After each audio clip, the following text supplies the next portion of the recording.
Hello, welcome back to the heaven of story teller phoenix girl ഭാഗം 23 തുടരുന്നു. മൗനിയുടെയും മിയയുടെയും സംഭാഷണങ്ങൾ കഴിഞ്ഞ് അവർ ഇരുവരും അവിടെ നിന്ന് പോകാനായി തിരിച്ചു. എല്ലാവരോടും യാത്ര പറയും മൗനി പോകാനായി തയ്യാറാകുമ്പോൾ കണ്ണുകൾ ഒരിക്കൽ കൂടി ചുറ്റും പാഞ്ഞു. പോകുന്നതിന് മുമ്പ് തനിക്ക് പ്രിയപ്പെട്ട ആ കണ്ണുകളെ ഒരിക്കൽ കൂടി കാണാൻ വേണ്ടിയിട്ട്. പക്ഷെ ആഗ്രഹിച്ചതോ അവിടെയൊന്നുമില്ല എന്നറിഞ്ഞതോ വല്ലാത്തൊരു വേദന അവളെ പൊതിഞ്ഞിരുന്നു. എന്നിരുന്നാലും അതിനെ മറച്ചുകൊണ്ട് എല്ലാവർക്കും നേരെ തിരിഞ്ഞുകൊണ്ട് അവൾ യാത്ര പറഞ്ഞു. എന്നിട്ട് മിയയെ നോക്കി. അവൾ ഗുരുജിയായിട്ട് എന്തോ കാര്യമായി സംസാരിക്കുന്നുണ്ട്. അതിനെ പുഞ്ചിരിയോടെ നോക്കി കണ്ടുകൊണ്ട് മൗനി അവർക്കരികിലേക്ക് ചെന്നു. അവൾ ചെല്ലുന്നത് കണ്ട് ഗുരുജി പുഞ്ചിരിയോടെ അവളെ നോക്കി. എന്ന് സന്തോഷത്തോടെയല്ലേ പോകുന്നത്? അതെ, മൗനി മറുപടി നൽകി. കാണാനുമുണ്ട് ആത്മവിശ്വാസം നിറഞ്ഞ ഈ മുഖം. അതൊരിക്കലും മാറരുത്. നമ്മളെ തോൽപ്പിക്കാൻ നോക്കുന്നവരുടെ മുന്നിൽ ജയിച്ചു കാണിക്കണം. അതിനായിരിക്കണം ഇനിയുള്ള നിന്റെ യാത്ര. ഗുരുജിയുടെ വാക്കുകളിൽ മൗനി നന്ദിയോടെ അദ്ദേഹത്തെ നോക്കി. എന്നിട്ട് പതിയെ ആ കാല് തൊട്ട് വന്ദിച്ചു. അദ്ദേഹം അവളുടെ കവിളിൽ തലോടിക്കൊണ്ട് പറഞ്ഞു, നിനക്ക് എല്ലാം നല്ലതേ ഇനി നടക്കും. ഉയരൂ, ഒരു ഫിനിക്സ് പക്ഷിയെ പോലെ പറന്നുയരൂ. ആ വാക്കുകൾ അവൾക്ക് നൽകിയ ആത്മവിശ്വാസം കുറച്ചധികമായിരുന്നു. അവൾ അദ്ദേഹത്തെ നോക്കി പുഞ്ചിരിയോടെ യാത്ര പറഞ്ഞു. എന്നിട്ട് മിയയ്ക്കൊപ്പം കാറിൽ കയറി. മൗനിയെ ഒന്ന് നോക്കിയതിന് ശേഷം മിയ കാർ സ്റ്റാർട്ട് ചെയ്തു. ആശ്രമം കടന്ന് കാർ പോകുമ്പോൾ മൗനി ഒരിക്കൽ കൂടി ചുറ്റും നോക്കി, ആ കണ്ണുകളെ കാണാൻ വേണ്ടി. ഇല്ല എന്ന് മനസ്സിലായതും ചുറ്റുമുള്ള കാഴ്ചകൾ നോക്കിക്കൊണ്ടിരുന്നു അവൻ അത്രമേൽ കൊതിയോടെ. 20 മിനിറ്റ് കാട്ടിനുള്ളിലൂടെ യാത്ര. അവസാനം ആശ്രമത്തിന് എൻട്രി കടന്ന് അവർ കാറിൽ മുന്നോട്ട് നിന്നു. അതിനിടയ്ക്ക് മൗനി കണ്ണാടിയിൽ കൂടി അതിന്റെ ബോർഡിലേക്ക് നോക്കി. തനിക്കരികിൽ നിന്നും അവരുടെ കാറുകൾ മുന്നോട്ട് പോകുന്നതിനനുസരിച്ച് ആ ആശ്രമത്തിന്റെ ബോർഡും അവരുടെ കാഴ്ചയ്ക്കപ്പുറം പോയിക്കൊണ്ടിരുന്നു. അവൾ അവനെ നോക്കി പുഞ്ചിരിച്ചുകൊണ്ട് പതിയെ സീറ്റിലേക്ക് ചാഞ്ഞു. ഇതേ സമയം ബാംഗ്ലൂരിൽ ഇഡിയറ്റ്സ്, ഒരു നരുന്ത് പോലെയുള്ള പെണ്ണ്, അവളാണോ നിങ്ങളുടെ കണ്ണ് വെട്ടിച്ച് കടഞ്ഞു കളഞ്ഞു എന്ന് പറയുന്നത്? രാഘവ് ദേഷ്യത്തോടെ തന്റെ ഗുണ്ടകളുടെ നേരെ നിന്ന് ദേഷ്യത്തിൽ ചോദിച്ചു. അവർ മിയയുടെ കാര്യമായിരുന്നു സംസാരിച്ചത്. ഇത്രയും ദിവസം നിഴൽ പോലെ അവൾക്കൊപ്പം നടന്നു മൗനിയെ കണ്ടുപിടിക്കാൻ. പക്ഷെ അവസാന നിമിഷം മിയ കയ്യിൽ നിന്ന് പോയതിന്റെ ദേഷ്യത്തിലാണ് രാഘവ് ഇപ്പോൾ. നല്ല തണ്ടുമിടുക്കുള്ള അവരെ അവൾ വെട്ടിച്ചു കളഞ്ഞു എന്നത് അവന് വിശ്വസിക്കാൻ കഴിയുന്ന ഒന്നായിരുന്നില്ല. തന്റെ ബോസിന്റെ ദേഷ്യം കണ്ട് മിണ്ടാതെ നിൽക്കുമ്പോൾ അവരുടെ തലവൻ അവരോടായി പറഞ്ഞു, ബോസ്, ഞങ്ങൾക്ക് തെറ്റ് പറ്റിയതാണ്. എന്ത്? രാഘവ് ദേഷ്യത്തോട് ചോദിച്ചു.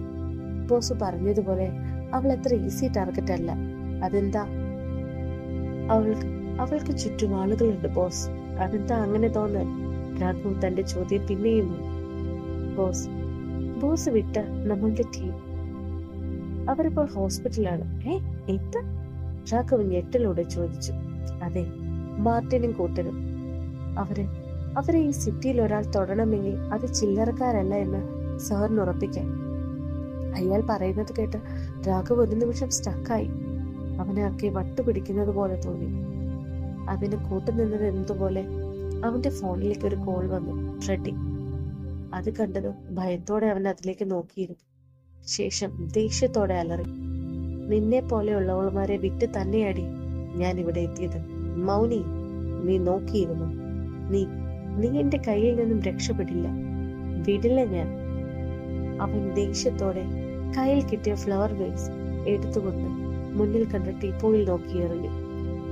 അതിന്റെ ചില്ല് പൊട്ടി തകരുന്നത് നോക്കി വല്ലാത്തൊരു ബോധം അവൻ നിന്നു. ഇതേ സമയം മിയയും മൗനിയും. മണിക്കൂറുകൾ കടന്നിരിക്കുന്നു. മിയയും മൗനിയും ഇപ്പോഴും യാത്രയിൽ തന്നെയാണ്. വണ്ടി ഓടിക്കുന്നത് ഇപ്പോഴും മിയ തന്നെയാണ്. മൗനിയാണെങ്കിൽ എവിടേക്കാണെന്ന് പോകുന്നത് പോലും ചോദിക്കാതെ പുറത്തേക്ക് നോക്കി കിടക്കുകയാണ്. കുറെ നേരമായി ശ്രദ്ധിക്കുന്നു മൗനിയുടെ ഈ സൈലൻസ്. മിയ പുറം കാഴ്ചകളെ ആസ്വദിച്ചുകൊണ്ട് ഡ്രൈവ് ചെയ്യുന്ന മിയ ശ്രദ്ധിക്കുന്നത് പോലും ചെയ്യാതെ വല്ലാത്തൊരു ആലോചനയിലാണ് കക്ഷി. മൗനി എന്താണ്? വലിയ ചിന്തയിലാണല്ലോ, എന്താ കാര്യം?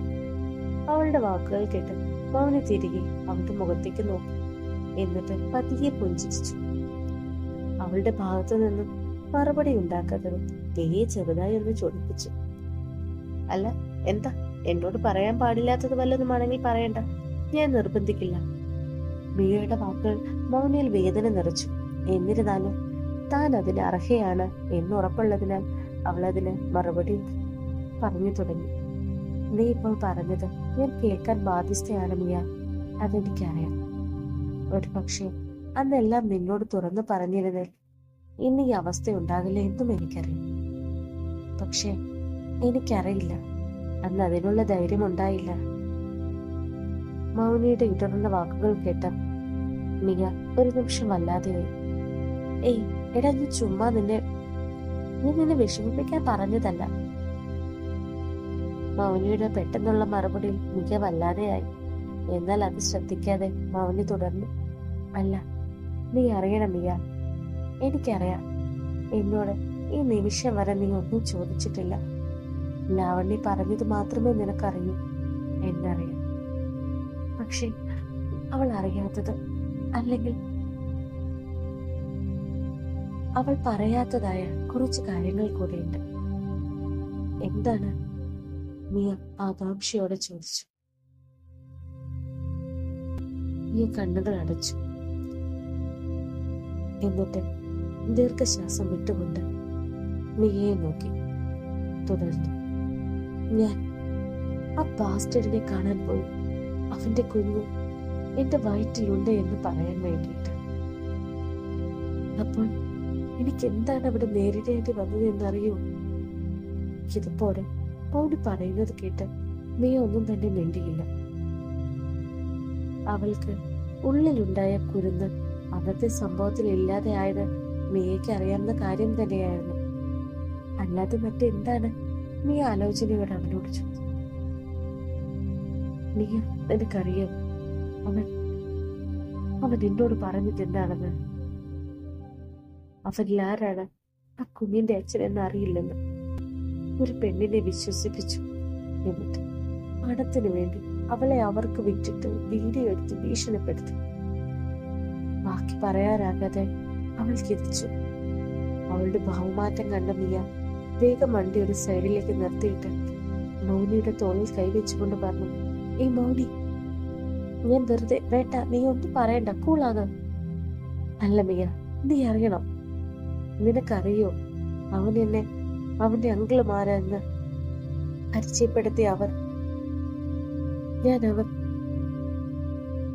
ഞാൻ അവർ എന്താണോ എന്റെ ശരീരത്തിൽ ചെയ്തത് അതിനെ ആസ്വദിച്ചുകൊണ്ട് ഞാനും അവർക്കൊപ്പം. പറയാനാകാതെ മൗനി നിർത്തി. എന്നിട്ട് തുടർന്നു. ആ വീഡിയോ കണ്ടപ്പോൾ എനിക്ക് എന്നോട് തന്നെ വെറുപ്പും മറപ്പുമായിരുന്നു. എന്നെ ആരാണെന്ന് പോലും അറിയാത്ത ആളുടെ കുഞ്ഞ് അത് ഈ ഭൂമിയിൽ വരുന്നതാണ് ഞാൻ അതിനോട് ചെയ്യുന്ന ഏറ്റവും വലിയ ചെയ്തി. കുഞ്ഞിനൊപ്പം ഞാൻ പോകാമെന്ന് തീരുമാനിച്ചതാ. പക്ഷെ കാട്ടില്ലേ ഇപ്പോൾ? മിയ അവളെ ഞെട്ടലോടെ നോക്കി. മൗനിക്ക് സംഭവിച്ചത് ഇത്രയും ഭയാനകമാണ് എന്ന് അവൾ അറിഞ്ഞിരുന്നില്ല. മറുപടി പറയാനാകാതെ അവൾ മൗനിയെ തന്നെ നോക്കിയിരുന്നു. മൗനി അതേ സമയം കണ്ണുകൾ അടച്ച് തന്റെ വേദനയെ ഇല്ലാതെയാക്കാൻ നോക്കുകയായിരുന്നു. എന്നാൽ കണ്ണുനീർ അവളെ ചതച്ചുകൊണ്ട് ഒഴുകിയിറങ്ങി. എന്നാൽ ഇതേ സമയം അവളെ നോക്കിക്കൊണ്ടിരുന്ന മിയ പെട്ടെന്ന് തന്റെ ഫോണിലേക്ക് നോക്കി. ആ കോൾ അപ്പോഴും കട്ടായിരുന്നില്ല. ആ വ്യക്തി മൗനി പറയുന്നതെല്ലാം കേട്ടുകൊണ്ട് അപ്പുറത്ത് തന്നെ ഉണ്ടായിരുന്നു. തുടരും.